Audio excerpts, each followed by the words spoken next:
When this baby hits 88 miles per hour, you're gonna see some serious shit.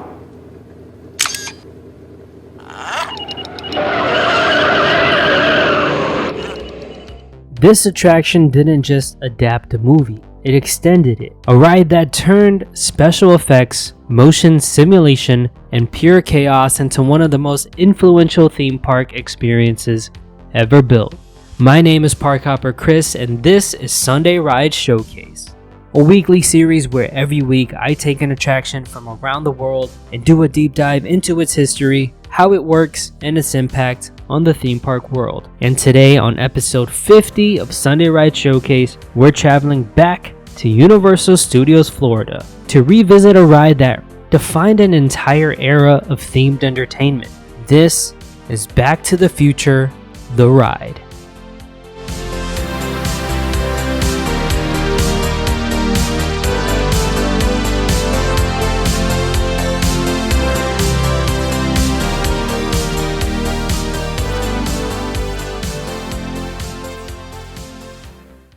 Before we get into the video, real quick, I just need to say this.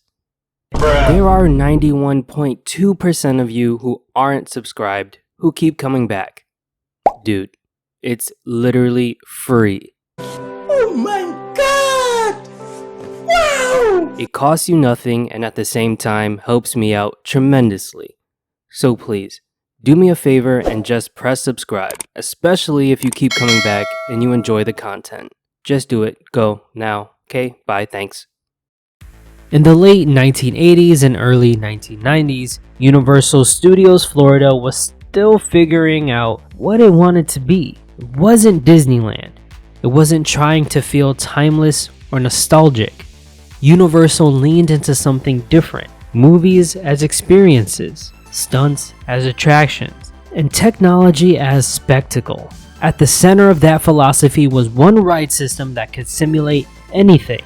Universal had already found massive success with Star Tours style simulators, but they wanted something louder, funnier, and more chaotic. Something that felt dangerous without actually being dangerous. The perfect candidate came from one of the most popular film trilogies of all time. Rather than retelling the events of the film, Universal made a crucial creative decision. Back to the Future, The Ride would be a sequel. The ride story places guests in the role of time travelers who accidentally got dragged into an experiment gone wrong.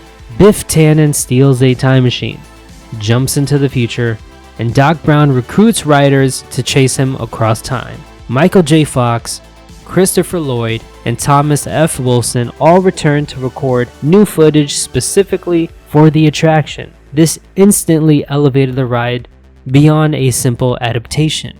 It was canon. It mattered. The attraction opened in 1991 at Universal Studios Florida, housed inside a massive Institute of Future Technology show building designed to feel part museum and part laboratory. Back to the Future, the ride used enhanced motion-based simulator system developed by Intamin. Guests boarded DeLorean-style vehicles, each seating multiple rows. These vehicles were mounted on hydraulic motion bases capable of pitching, rolling, and vibrating in sync with the film. In front of each vehicle was a massive dome-shaped IMAX screen. Unlike flat simulators, the curved screen filled nearly the entire field of view, eliminating peripheral distractions and increasing immersion. The motion bases were programmed to exaggerate movement, sudden drops, sharp turns, and near misses that felt extreme even though the vehicles barely moved from their original position. This was illusion-driven engineering. Your eyes told your brain you were falling hundreds of feet. Your body followed.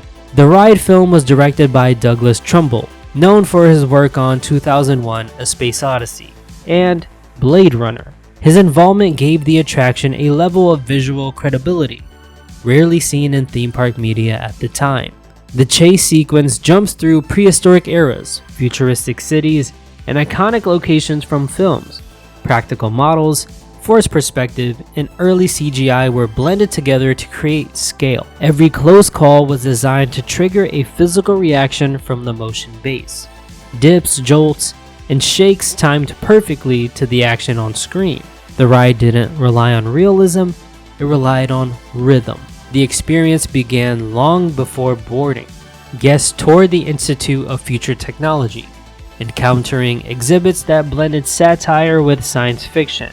The pre-show featured Doc Brown explaining the dangers of time travel, only for things to go immediately wrong. This structure became a blueprint for Universal attractions: queue, pre-show, ride, all telling one continuous story. The tone was comedic, fast-paced, and slightly unhinged, matching the spirit of the films. For an entire generation, Back to the Future the ride was Universal Studios Florida. It was loud, it was chaotic, it was funny. It proved that rides could feel cinematic without needing physical sets or track. It also solidified the motion simulator as a cornerstone of Universal's identity. Attractions like the Simpsons ride and Despicable Me Minion Mayhem directly traced their DNA back to this ride.